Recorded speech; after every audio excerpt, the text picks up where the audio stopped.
Jadi saya mungkin sedikit komentar. Bagusnya CAPD ini seperti HD, di cover semua oleh pemerintah program BPJS. Pasti di cover. Alhamdulillah ini sangat support sekali oleh pemerintah untuk program BPJS-nya. Jadi jangan khawatir, waduh mahal ya dok operasinya dan lain sebagainya ya. Di cover ya. Untuk cairan-cairannya Bu? Kalau cairan kita hanya ke rumah sakit hanya mengajukan, tapi cairan langsung diantar ke rumah pasien Diantar ke langsung. rumah? Betul.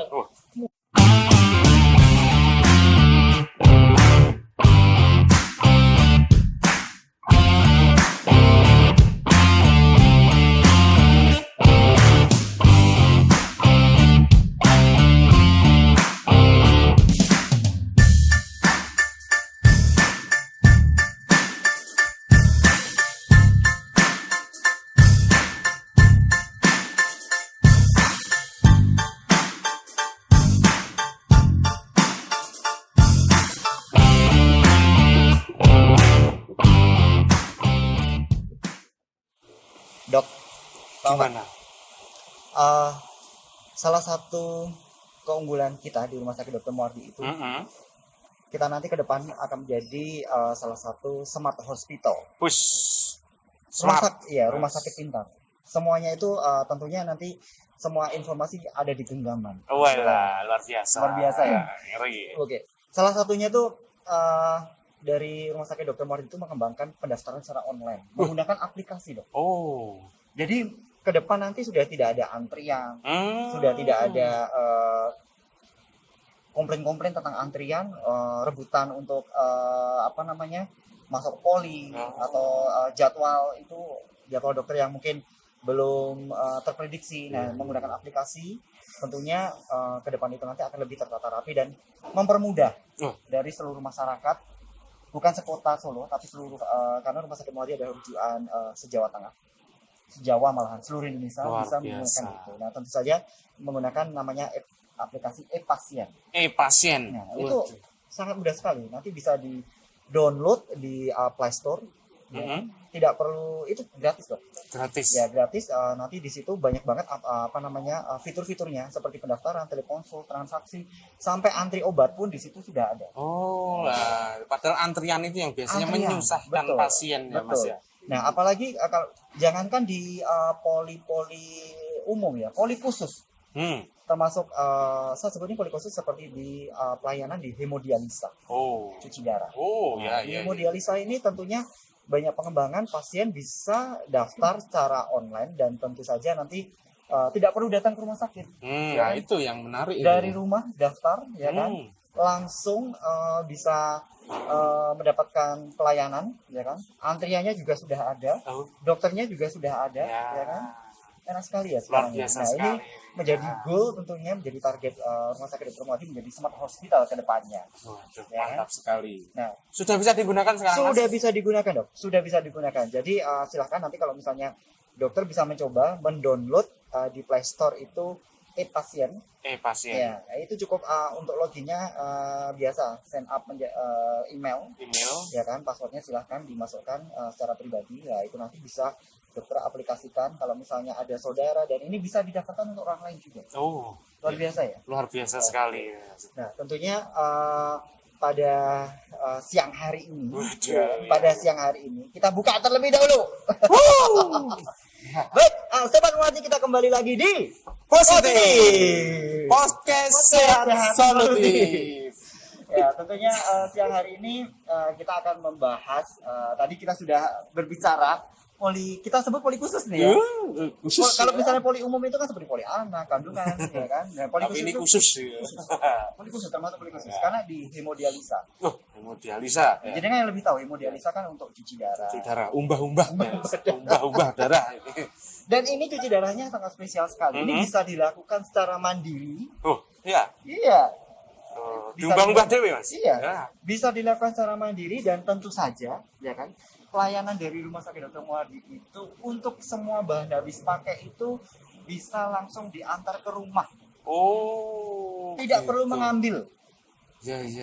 Namanya pelayanannya adalah CAPD. CAPD. Kita akan bahas lebih tuntas. Kita akan berbicara langsung dengan narasumber siang hari ini yang sudah kita datang. Iya. Pakarnya, Pakarnya, ya kan? luar biasa. Tentu saja kita sambut terlebih dahulu Dr. Ratih Trikusumadewi, spesialis penyakit dalam, ya kan? KGH, Finasim, FACP, ya kan? Kamera tolong. Iya. Nah, Salah ya? Terus ini selamat siang dok. harus selamat siang. Apa kabar dokter? Sehat selalu? Selalu Iya. sehat. Tadi sudah swab dulu ya dok ya sebelum kesini ya?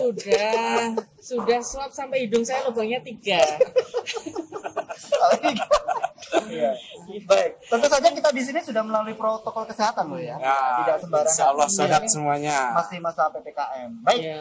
Dan yang kedua kita juga kedatangan tamu istimewa. Dan beliau adalah Ibu Bartini. Wah, Selamat siang. Ibu. Selamat siang, Ibu Bartini itu juga salah satu pasien yang mendapatkan pelayanan CAP di dok. Oh gitu. Iya. Iya. Baik, kita langsung saja kita tanya dulu dengan Ibu Bartini ya Ibu ya. Iya. Nah, Ibu sehat saat ini ya Bu ya? Puji Tuhan sehat. Alhamdulillah. Rumah di Solo Bu. Saya Klaten. Oh Klaten. Iya. Oh, Tadi naik ke sini Naik Grab. naik Grab.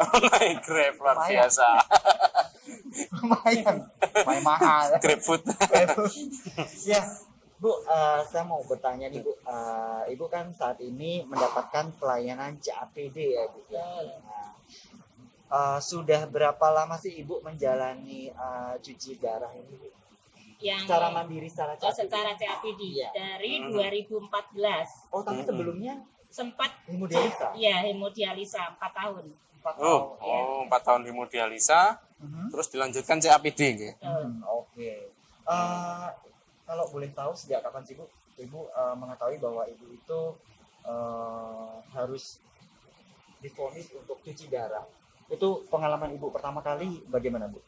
2010 itu saya awalnya itu keluhannya hanya mual kalau pagi.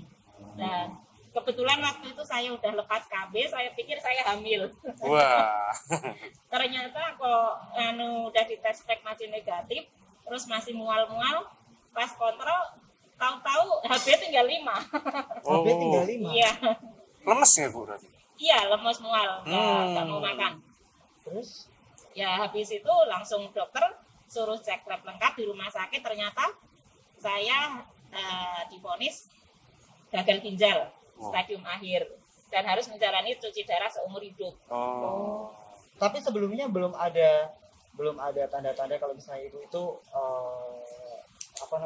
gagal ginjal, penyakit ginjal. Belum, Atau Ibu punya komorbid sebelumnya? belum. Penyakit bawaan seperti Enggak. diabetes Enggak. atau hipertensi gitu enggak? Kalau hipertensi itu ya setelah udah divonis itu mulai naik. Yang tadinya 120 jadi 130. Pikir ya? Iya.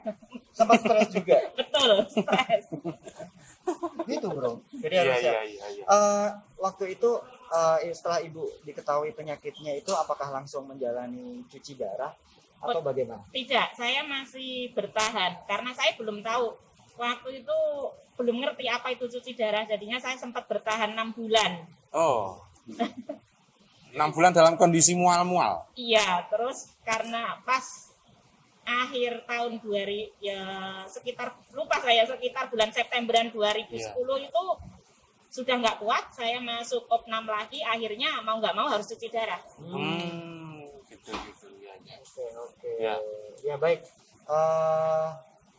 Ya. Dokter mau nanya dulu sama Iya. Bu Ratih. Saya pengen nanya sama pakarnya ini, Sama Dokter Ratih ini. Ya, tadi sempat dibahas CAPD. Wah, ini. Sebenarnya apa sih Dokter Ratih ya? Ini saya langsung tanya ke Dokter Ratih ini. Nah, nanya siapa Mas? Pakarnya mana? Jenengan dok. Oh, iya. Lali. Enggak Ya, pakar. ya. Ya, mengetahui. Mengetahui Iya. secara pakar. Oke. Dokter Ratih ya. Apa itu dok? CAPD itu apa Oh, dok iya. sebenarnya dok? CAPD. Jadi gini. CAPD itu kalau bahasa keren Inggrisnya itu Continuous Ambulatory Peritoneal Dialysis. Jadi continue, secara continue, ambulatori itu bisa jalan-jalan, ya. Ambulan kan? Ambulan nggak mungkin dia di tempat. Benar. Nanti jadi film horor kan. Ambulan.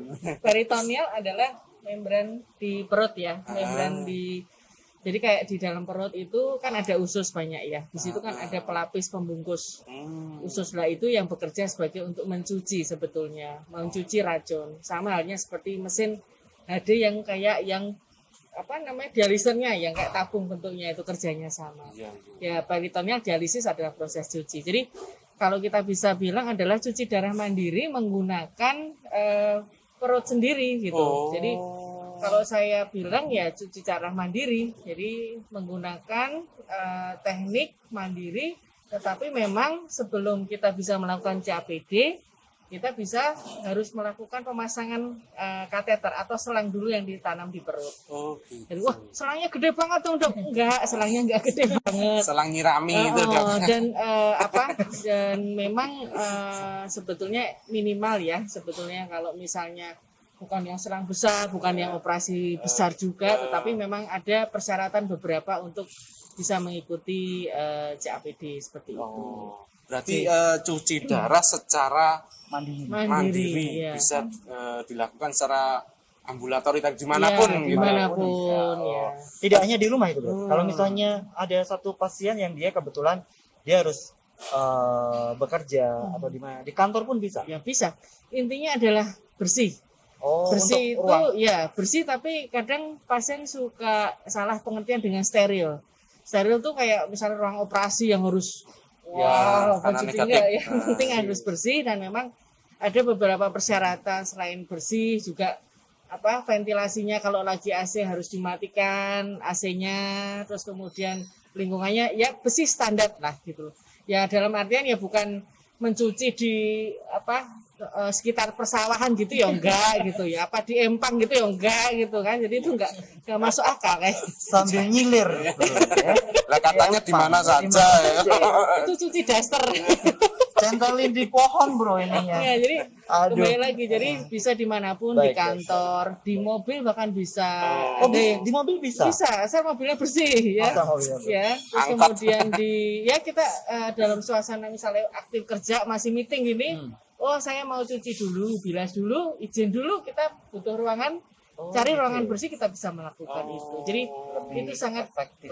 sangat apa ya, baik Dinamis. untuk masih yang aktif, dalam artian aktif bekerja, dan malah jarang ke rumah sakit ya. Iya. Nek kelingan dokter wae. Lho dok. Lho iya Sopo, Bu, ya? apa sopo iki ya? Setahun yang lalu ya. Ada setahun yang lalu. Oh gitu. Sampai lali ya. Aku lupa. J, Iya.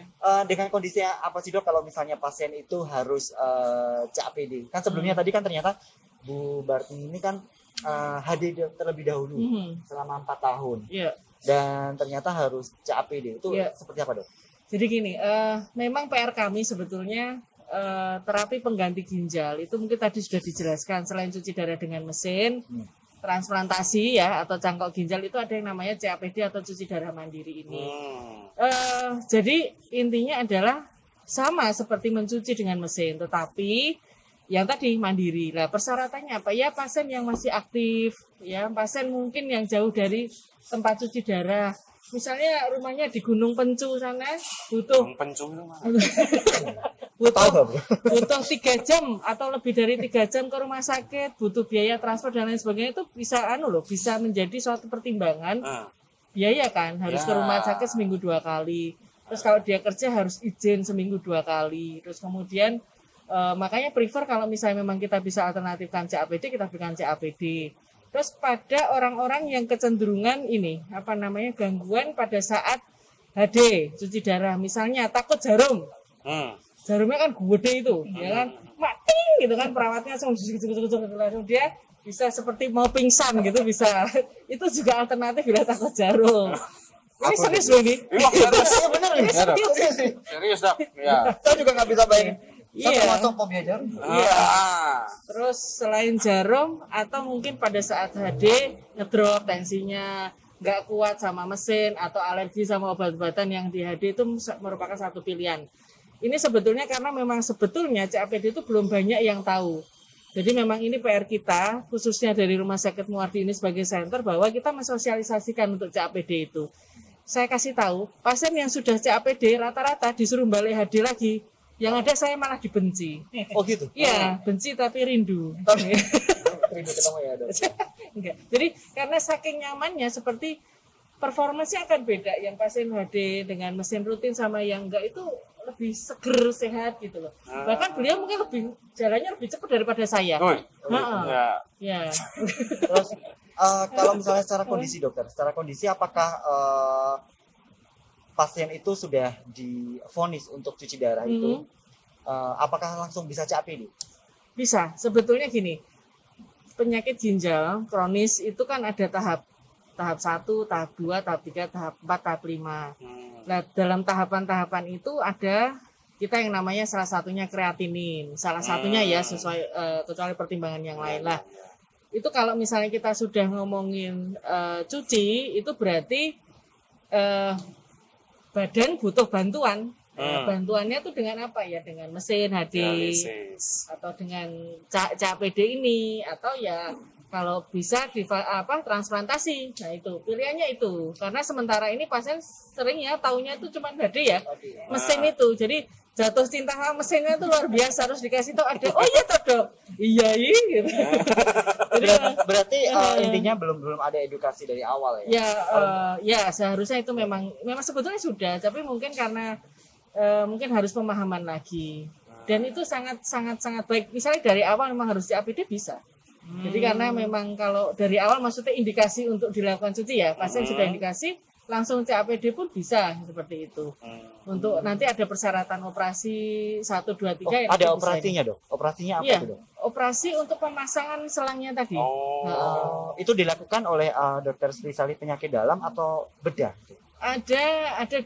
Kalau misalnya konsultan ginjal yang sudah bisa memasang kateter sendiri atau selang itu sendiri ada, atau dengan dokter bedah, kerjasama bedah, bisa urologi, bedah umum yang punya kompetensi, memang pengalaman di situ. Namanya apa dok? Avesan? Kateter, Kateter. Avesan adalah untuk akses tangan. Untuk akses Kateter, Tenkov kateter. Oh, Ya, Tenkov kateter. Oh begitu ya. Mm-mm. Oke. Berarti Iya.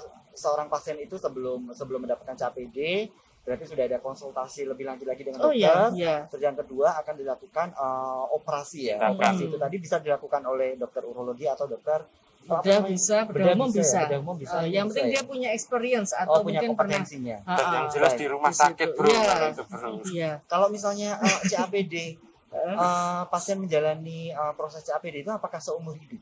Ya seperti cuci darah ya. Cuci darah mesin ya. Seumur hidup ya sesuai indikasinya nanti dilihat. Apakah memang indikasi untuk dialisis dengan CAPD itu memang diperlukan untuk terus-menerus seperti itu. Jadi cuman gini, bayangannya itu ada selang di perut gitu ya. Iya. Kok kayak apa bintang film gitu kan, horor gitu kan, enggak ya. Jadi nanti bisa dilihat di internet ya. Sekarang kan zamannya internet online gitu ya. Internet online. Of course, bisa dibuka CAPD kateter atau CAPD nanti image itu selangnya kecil. Jadi operasinya juga bukan yang sangat besar gitu, bisa. Jadi insya Allah bisa mampu laksana lah gitu. Kita kan biasanya bayanginnya yang enggak gitu kan, nah gitu. Ternyata iya gitu ya. Ya jadi terlalu takut, ternyata enggak. Baik kok.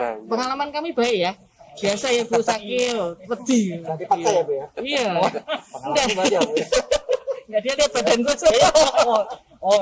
Iya. Sekarang saya mau tanya ke Ibu Bartini ya Bu ya. Tadi katanya sudah divonis oleh dokter untuk cuci darah atau CAPD seumur hidup ya Bu ya. Ya, apalagi selama 11 tahun sampai saat ini ya Bu ya.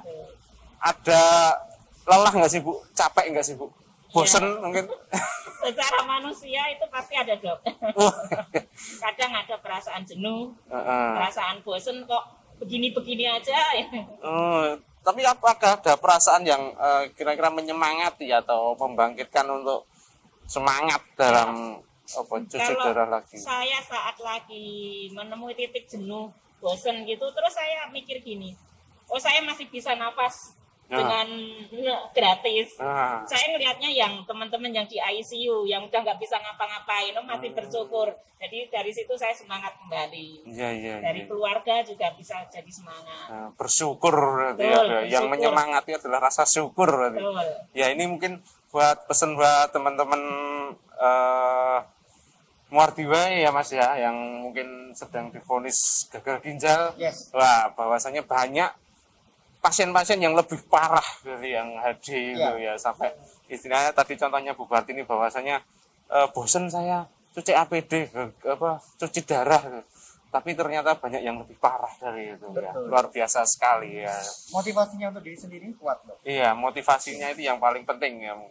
Sebelum saya nanya ke Dokter Ratih ini, Bu Partini, untuk mendapatkan pelayanan CAPD ini, Ibu juga menggunakan BPJS ya, Bu? Betul. Jadi tidak bayar, Bu, sama sekali? Tidak, gratis. Betul, gratis. Betul kan? CAPD itu Ya. gratis BPJS. Gratis ternyata BPJS. Dijamin sama BPJS. Yang kedua, Ibu waktu kemarin mendaftar sebagai pasien ini menggunakan online ya, Bu ya? Betul, pakai e-pasien. Tuh kan, lebih pasien. mudah, kan? Lebih mudah. Dan untuk obat-obatnya Ibu sempat ke ini nggak? Ke rumah sakit nggak selama ini? Saya tetap ke rumah sakit karena sekalian saya kontrol. Sekalian kontrol. Iya. Dan ketemu dokter Atik. Iya. Nah, untuk cairan-cairannya, Bu? Kalau cairan kita hanya ke rumah sakit hanya mengajukan, tapi cairan langsung diantar ke rumah Diantar pasien ke langsung. rumah? Betul. Mudah loh ya. Klaten. Klaten loh. Langsung diantar loh ya, luar biasa. Baik, Dok. Dokter Rati, apakah pernah menemukan selain Bu Barti ini, Dok? Kan pasien pasti Dokter Rati itu banyak menemukan pasien-pasien dengan kondisi sudah divonis gagal ginjal. Nah, apakah mereka tuh kadang mungkin sudah kaget atau shock divonis gagal ginjal itu bahwa harus cuci darah seumur hidup, kadang seperti berpikir bahwa kualitas hidupnya sudah rendah atau ini, dan orang itu enggan untuk mau cuci darah, ada nggak, Dok? Iya. Oke. Sebelumnya saya menjawab pertanyaan tadi, saya mungkin sedikit komentar. Bagusnya CAPD ini seperti HD, di cover semua oleh pemerintah program BPJS. Pasti di cover. Bayar sih kalau misalnya pasien mau datang beli air mineral ya beli kan bayar. Iya. Nanti kita fasilitasi Bu air mineral ya, free. Ya, di Muardi sama free. bayar parkir. Kalau kita tambah mie goreng. Nah, tapi untuk program CAPD ini clearly jadi jelas di cover, dan alhamdulillah ini sangat support sekali oleh pemerintah untuk program BPJS-nya. Jadi jangan khawatir, waduh mahal ya Dok operasinya dan lain sebagainya ya, di cover ya. Terus kemudian tentang bagaimana pasien, ya namanya pasien ya manusia kan macem-macem, dari Sabang sampai Merauke, kepulauannya aja berapa. Jadi di luar dari itu, jadi pasti ada fase ini. Kalau kita fokus ke HD atau CAPD, mereka itu rata-rata bisa, pertama kan kita adaptif menerima dulu bahwa untuk cuci darah atau CAPD kan harus rutin melakukan sesuatu kegiatan. Apalagi CAPD ini sehari harus mengganti cairan 4-5 kali ya. Kalau HD seminggu 2 kali itu kalau nggak memang benar-benar pasiennya ikhlas menjalani, yang ada mogok. Jadi yang ada ya gitulah, bandel gitu ya, nggak mau datang. Tetapi memang sebetulnya yang penting kita komunikasikan bahwa mereka kepentingannya apa sih sebetulnya kita melakukan terapi CAPD atau HD atau CAPD ini adalah untuk kebaikan pasien juga. Betul. Gitu. Kalau malah justru kalau kita nggak cerewetin itu namanya kita nggak sayang sama pasien ya. Ini kan untuk kebaikan mereka. Tetapi biasanya mereka lama-lama kan punya komunitas sendiri, saling curhat. Curhat yang paling bagus adalah curhat pasien sendiri. Kalau curhat sama orang nggak nyambung. Dokter agak ngerti, rasanya nggak ngerti, tepu-tepu gitu kan.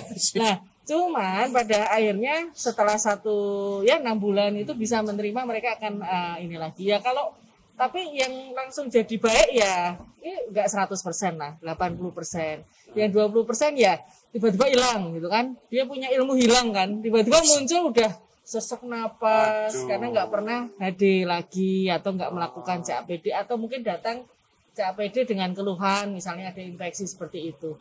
Nah, itu sebetulnya memang PR kita untuk sama-sama, dan terus terang beliau ini sangat edukatif ke teman-temannya. Kadang kami itu ya minta tolong beliau karena untuk ngasih tahu.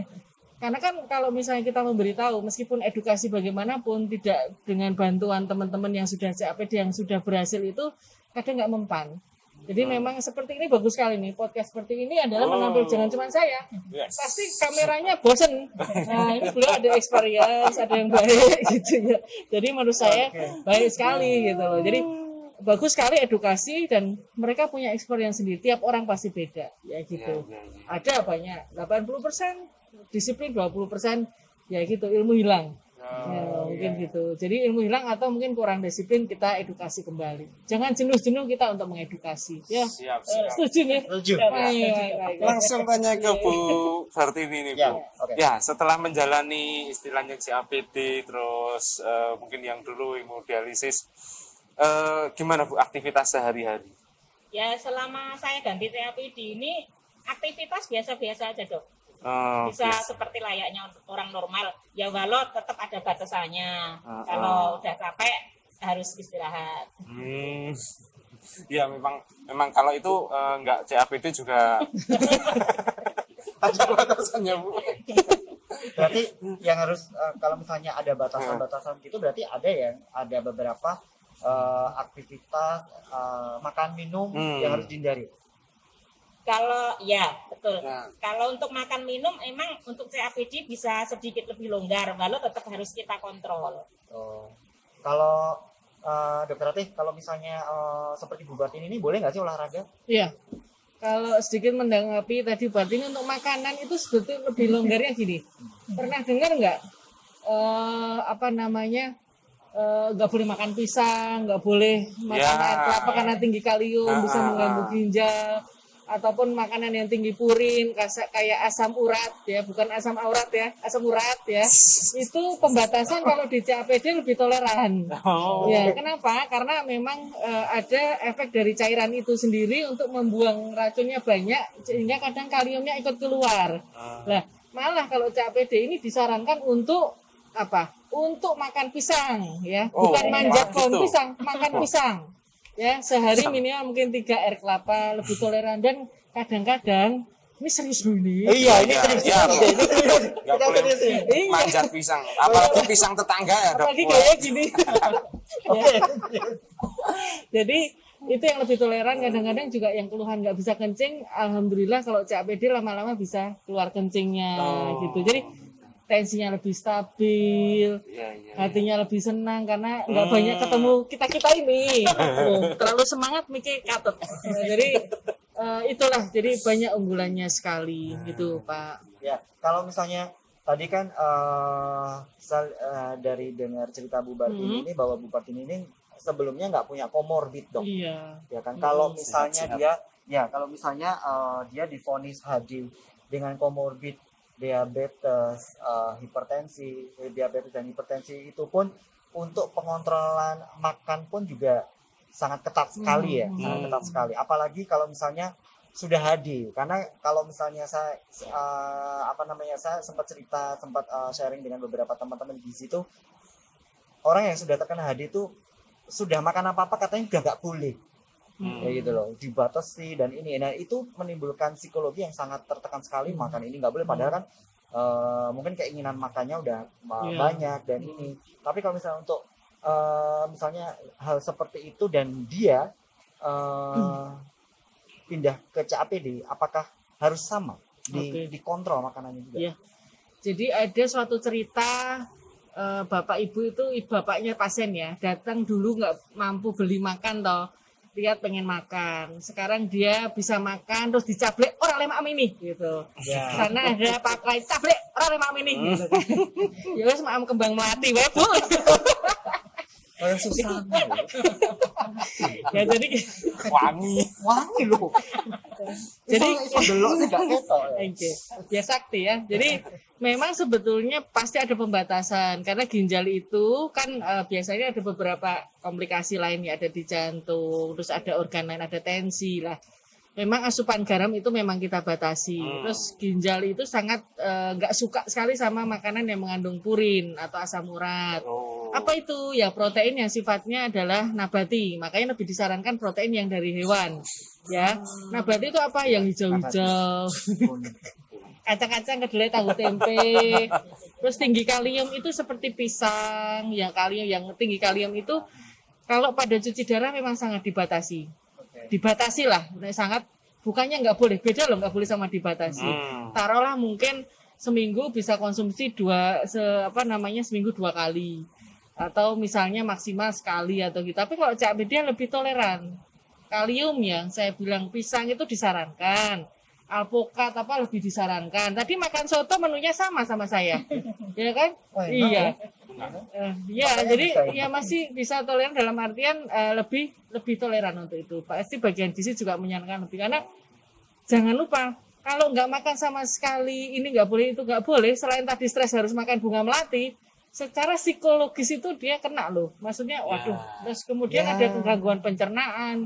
Maaf nih nggak bisa BAB dan lain sebagainya. Makanya tetap betul. terkontrol dalam artian terkontrol. Kalau enggak sama sekali ki yo mesake lho pengen ya. tok nanti. Iya, kalau Mas kalau enggak boleh ngono. Iya. Jangan enggak boleh. Nah, Enggak boleh ya, Mas. Saya juga sempat dengar juga kalau Iya. misalnya saya punya teman ayahnya salah satu keluarganya juga tervonis Iya. apa namanya gagal ginjal, udah nggak boleh, kasihan juga sih. Mas. Iya, iya. Apa namanya terakhir sebelum Pak Nonot ya, sebelum karena ini saya lihat ada bukan polemik tapi ini menjadi satu pilihan tersendiri karena di dalam sebelum melanjutkan CAPD itu kan harus menjalani operasi pemasangan selang gitu kan. Nah di HD pun juga ada operasi untuk pemasangan di vena ya dok ya. Nah karena ini kan kalau misalnya ini dokter orang sudah satu pasien dia terindikasi bahwa dia harus cuci darah. Nah itu apakah pilihannya itu ada di ini masing-masing? Karena kan kadang gini dok, secara jaminan kesehatan itu kan harus hadir dulu terlebih dahulu. Ya. Nah CAPD ini menjadi alternatif yang kedua. Nah kalau misalnya dok saya harus milih CAPD gitu kan. Nah itu bagaimana dok? Pernah nggak kalau misalnya ternyata pasien itu Bu ini harus HD dulu karena sesuai dengan aturan. Ini saya juga akan ini PR dari kami juga akan mencari aturan-aturan tersebut. Gimana dok?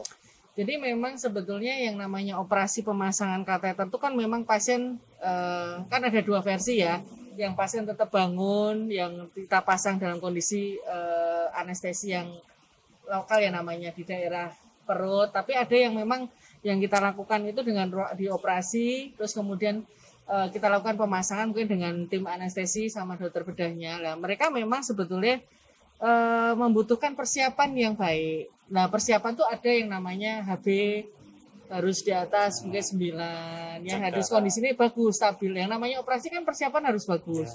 Kemudian ada ureum, kreatinin. Ya, mungkin ureum yang kondisi yang tinggi ya kan.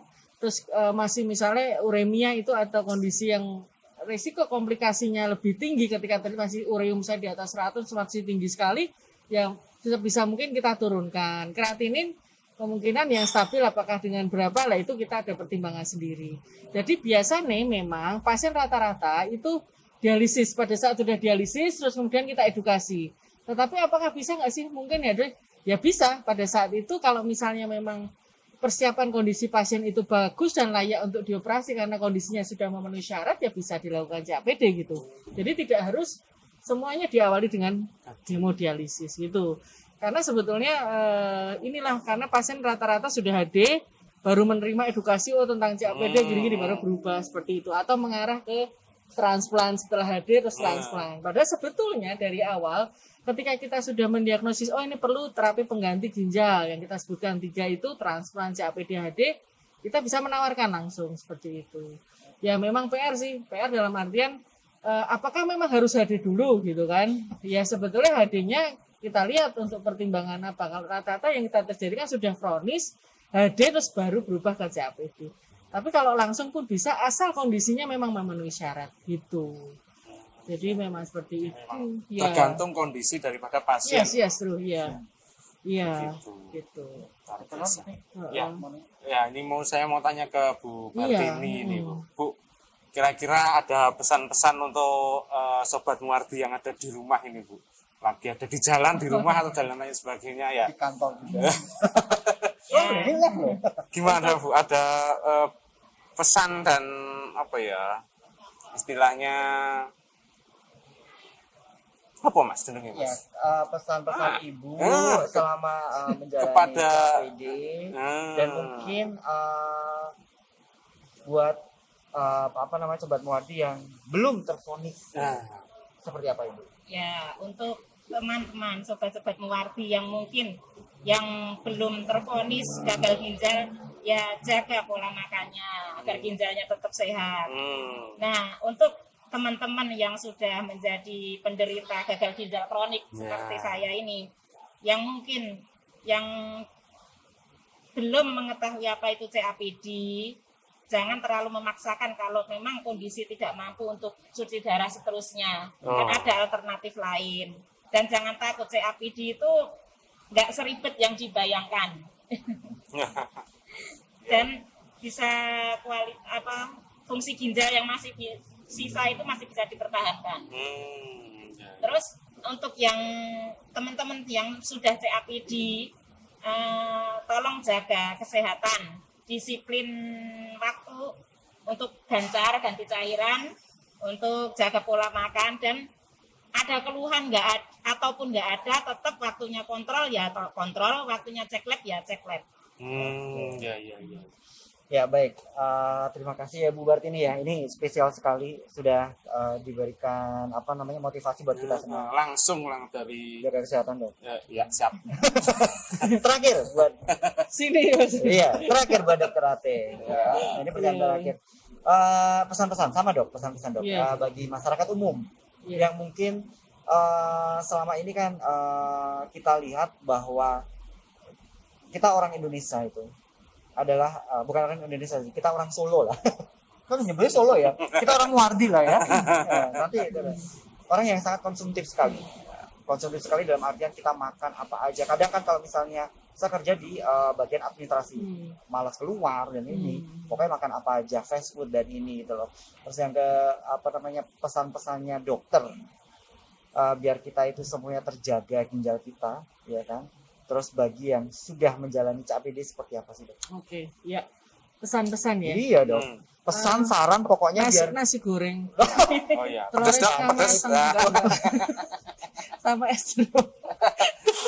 nggak apa yang serius ini. Bingung Saya minta pesan. Oke. Masakin mas.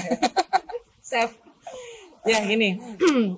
Jadi yang jelas itu di negara kita ngomongin negara nih, yang luas ya, bahwa kita itu tidak terbiasa dengan preventive medicine, jadi pencegahan. Kita kan seringnya sakit baru ke dokter atau sakit baru check up ya kan. Itu harus diperhatikan, terutama kita yang punya bakat itu kan selain menyanyi, melukis ya, bela diri, itu kan ada bakat penyakit yang baik juga. Jadi biasanya diturunkan dari orang tua. Tidak harus orang tua, mungkin dari keluarga besar seperti itu. Misalnya diabetes, ya kan, darah tinggi, batu ginjal, asam urat ya.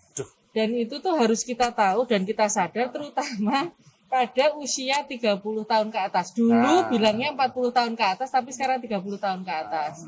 Apalagi kita sekarang gaya hidupnya sosial media ya. Duduk berempat, main gadget, nggak sadar 4-5 jam ya kan, tanpa gerak aktivitas. Ini sebetulnya saya ngomonginnya nggak enak juga, karena saya juga tipe gitu ya. Lah, kenapa tidak ada kurang budaya misalnya jalan kaki ya kan, mau sedikit ke sana sini 100 meter naik Grab gitu kan, nggak lucu tuh ya kan. Nah, jadi budaya itu yang perlu kita perhatikan. Jadi kita sadar bahwa kita punya genetik nggak untuk itu. Kalau kita dilalah punya, itu memang di atas 30 tahun, maksimal 35 tahun itu general check up. Dievaluasi darah rutin, laboratorium dan itu yang standar aja. Nah, sebaiknya tanya dokter apa yang perlu diperiksa. Jangan langsung ke lab, nanti malah di kabeh ya kan. Tapi enggak apa-apa nek mau periksa semua. Nah, itu apa yang kemungkinan untuk bakat ke saya apa? Kalau gula ya periksa gula atau gitu lah. Pasti kalau menjelang seperti itu, bakat atau tidak bakat itu adalah kita harus menjaga. Misalnya kita punya keturunan diabetes, ya manis-manis dikurangi. Karena diabetes jangka panjang juga ke ginjal. Tensi, ya garam-garam dikurangi. Terus suka makan fast food, ya kan, saya nggak nyebutin, ya itu dibatasi, dikurangi. Terus kemudian ya hidup sehat, ya kan, olahraga. 10-20 menit tiap hari rutin bisa, konsumsi makanan. Nah, sudah general check up, terus kemudian menjaga lah itu. Jadi itu yang penting. Karena seringnya datang ke kita sudah kreatinin udah tinggi, ini terus baru turun ke belakang. Ini beneran. Jadi kenapa negara-negara maju itu bisa sangat produktif karena mereka mencanangkan preventif medicine, jadi pengobatan pencegahan. Sampai kalau kecenderungan pasien itu punya cancer, itu 15 tahun orang tua terdiagnosis, men 15 itu harus diperiksa anak-anaknya. Jepang sudah menerapkan gitu. Misalnya ayahnya 45 tahun kena CA usus gitu ya, kanker usus. Jadi 40 dikurangi 15. Itu diperiksa semuanya. Sehingga kelihatan gitu loh lah, nggak sampai menghabiskan, ini kan ujung-ujungnya menghabiskan pembiayaan pemerintah dan lain sebagainya ya gitu loh. Muadi Kembali lagi gitu. tapi tapi itu sangat betul sekali, sangat betul sekali untuk kalau misalnya kita harus ada preventif terlebih dahulu. Tapi memang ada lagi dok, mungkin ada yang CAPD belum? Oh belum. Pesan untuk pasien CAPD gini, saya sih paham benar bagaimana kita itu misalnya HD gitu kan mungkin berat untuk menerima ya teman-teman yang awal gitu gini ya pasti nggak semangat yang biasa aktif gini-gini, cuman ya itu memang butuh proses dan masing-masing dan pasti butuh dukungan teman dan keluarga. Nyari teman keluarga yang positif lah, jangan yang negatif aja. Environment negatif is no good ya, leave it gitu ya, positif ya. Jadi dukung dan nanti pasti otomatis yang namanya pikiran baik badannya ikut baik. Dan menerima dan ikhlas dan ikutilah anjuran-anjuran dokter atau tenaga medis atau perawat yang memang niat kita itu baik kok. Enggak mungkin kita nyelakake gitu loh. Niat insya Allah tidak ada. Jadi kerjasama yang baik dan semangat, karena ketika pikiran kita itu stres, itu pasti badan kita ikut stres. Wes turune tidurnya awut-awutan ya, tensine munda mido ya gitu. Jadi nek CAPD ya tetap kalau misalnya memang kita kondisi baik, kita harus memberikan contoh pada teman-teman. Oh, aku bisa gini-gini, tularkan yang baik dan itu merupakan bentuk amalan yang baik gitu kan. Jadi itu sih. Jadi saya tidak bisa detail ngomong, cuman ya kita harus bersyukur, tidak harus kita melihat ke atas terus ya. Lihat ke atas gitu kan lama-lama kelilipan. Jadi ke bawah. Ya tadi seperti ini bisa bernapas, bisa oksigen. Nah itu harus disyukuri gitu. Betul. Itu aja sih. Ya baik, terima kasih Dokter Ate. Ini luar biasa ya Dokter Nona. Tadi yang pertama kita bisa melihat Sobat Muardi bahwa yang kita tadi kan Bu Bartini ini seger banget loh. Iya. Nggak kan kelihatan. soto Seger banget loh. Saya bilang seger karena emang benar-benar beliau ini juga menjaga kesehatan secara tepat, ya kan. Sudah ketemu dengan dokter yang tepat juga dengan Dokter Ate. Selalu dimotivasi ya dok ya. Dokter Ate ini juga berpikir positif terus. Podcast ya. Positif. Pas kan? Pas banget. Ya baik Sobat Muardi, saja ini menjadi suatu pengalaman yang sangat luar biasa. Kita kedatangan dua tamu yang istimewa. Yang pertama ini Dokter Ate sebagai salah satu dokter yang saat ini menangani pasien-pasien CAPD, khusus CAPD ya dok ya. Ya baik. Yang kedua ada Ibu Bartini, ini luar biasa sekali. Ini bisa lihat ini benar, saya nggak bohong ya dok ya, ini segar banget, sehat banget, nggak kelihatan kalau misalnya Ibu Bartini ini mengidap sudah divonis gagal ginjal, dan ini benar segar banget. Dan ini pun menjadi motivasi kita. Yang pertama tadi sudah dipeseni sama Dokter Ate, jaga kesehatan, preventif medicine. Yang kedua adalah kita harus berpikir positif terus, jangan sampai ini, dan kita tidak boleh dangak ya. Ya kita harus pokoknya ya yang selanjutnya kita jaga pola makan, pola hidup, semuanya kita jaga. Ya mungkin dokter sebagai closingnya nih ya. Wah, tak terasa ini Mas. Tak terasa kita sudah lama ini ngobrol-ngobrol dan sangat lengkap sekali ya. Dua narasumber yang luar biasa. Ya, oke. Sekian pertemuan kita pada siang atau sore hari ini ya. Mudah-mudahan memberikan semangat untuk kepada Sobat Muardi semuanya ya. Jangan lupa misalnya ketinggalan mengikuti podcast kita, ada rekamannya ya, ada di YouTube, ada di Spotify juga ada, luar biasa semuanya. Pokoknya jangan lupa like, subscribe ya di YouTube kita tentu saja. Ya. Gini. Iya, gini. Oh, ada. Announcernya juga nggak kalah dengan sampai sebelah ya. Announcernya juga nggak kalah dengan sebelah. Baik, terima kasih Sobat Muardi. Sampai ketemu tentu saja di materi-materi selanjutnya untuk podcast Sehat Solutif Positif ini. Mungkin besok kita hadirkan yang lebih nggak kalah menariknya juga ya. Kita ngulik, kita kupas tuntas dari sisi lain dari rumah sakit ya. Nah, semuanya tentunya kita ngulik sampai habis. Baik, sampai ketemu di pertemuan berikutnya di podcast kita. Tentu saja masih di Positif Podcast Podcast Sehat Sehat Solutif.